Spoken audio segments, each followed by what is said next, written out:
तो बच्चों हमारा जो नेक्स्ट टॉपिक है वो है मलेरिया। ठीक है, मलेरिया हमारा जो चैप्टर था बायोलॉजिकल मेथड या बायोलॉजिकल प्रॉब्लम के बारे में था, जिसमें इसने डिटेल से काफ़ी ज़्यादा बताया कि बायोलॉजिकल प्रॉब्लम क्या होती है, उसको सॉल्व करने के लिए कौन कौन से स्टेप्स होते हैं, ये सब कुछ हमने पढ़ा। तो अब हमारे इसी टॉपिक में, इसी चैप्टर में एक एग्जाम्पल है बायोलॉजिकल प्रॉब्लम की, जो है असल में मलेरिया बीमारी के बारे में है। ठीक है, तो ये काफ़ी लेंथी टॉपिक है, काफ़ी ज़्यादा हिस्ट्री बताई हुई है, जो काफ़ी इंटरेस्टिंग भी है, लेकिन एंजाइम के पॉइंट ऑफ व्यू से उसकी इंपॉर्टेंस ज़ीरो है। एंजाइम में उसमें से क्वेश्चन बहुत ही कम आते हैं। तो मैंने आपको टॉपिक सारा पढ़ाऊंगा, लेकिन मैंने उसमें से काफ़ी इंपॉर्टेंट शॉर्ट क्वेश्चंस निकाल के आपके सामने ये लिखे हुए हैं।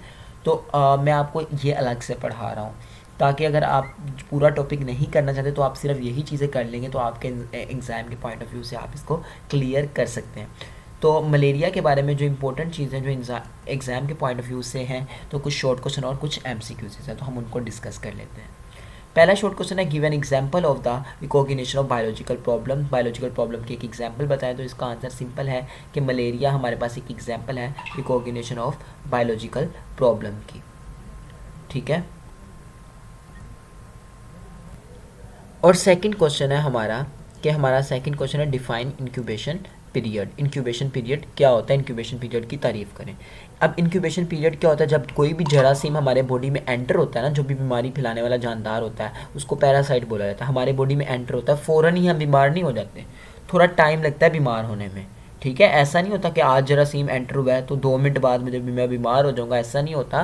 थोड़ा टाइम लगता है, हर जानदार के लिए ज़्यादा टाइम होता है, क्योंकि उसने हमारे बॉडी में जाकर थोड़ा कब्जा करना होता है, थोड़े से जरासीम फैलाने होते हैं, कुछ हमारे DNA पे, प्रोटीन्स पे कब्जा करना होता है, तो वो सारा कुछ उसमें टाइम लगता है, और उस टाइम को हम इंक्यूबेशन पीरियड कहते हैं। The period between entry of parasite in host, कि पैरासाइट जो है बीमारी फैलाने वाला होस्ट में जब एंटर होगा, and appearance of the symptoms, और सिम्टम्स के आने तक का जो टाइम होता है, इसको हम नाम देते हैं इंक्यूबेशन पीरियड का।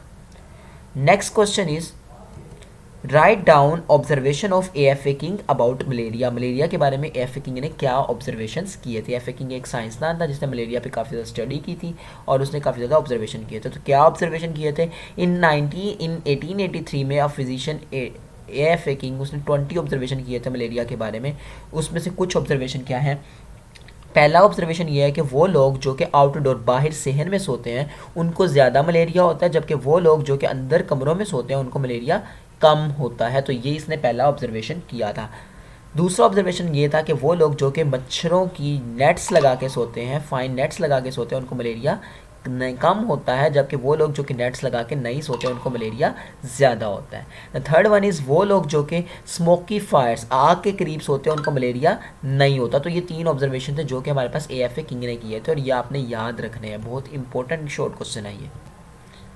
And the next question is, write down observation about malaria in the last part of 19th century. 19th century के आखिर में मलेरिया के बारे में क्या ऑब्जर्वेशन किए गए।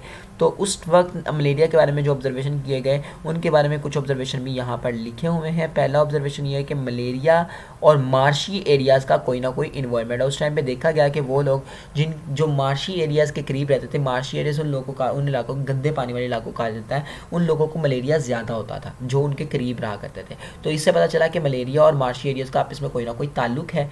इसके अलावा ये देखा गया कि मार्शी एरियाज़ का ड्रिंकिंग वाटर करने से भी मलेरिया नहीं होता। हाँ, करीब रहने से मलेरिया होता है, लेकिन गंदा पानी पीने से मलेरिया नहीं होता। तो इसकी रीज़न यही हुई कि गंदे पानी से मलेरिया पीने से मलेरिया नहीं होता, लेकिन कोई ना कोई ताल्लुक लाजमी है गंदे पानी का और मलेरिया का। थर्ड चीज़ ये देखी गई कि क्विनीन मलेरिया को ट्रीट करने के लिए एक इफ़ेक्टिव ड्रग थी। उस टाइम पे देखा गया कि जो लोग क्विनीन इस्तेमाल करते थे उनका मलेरिया ठीक हो जाता था।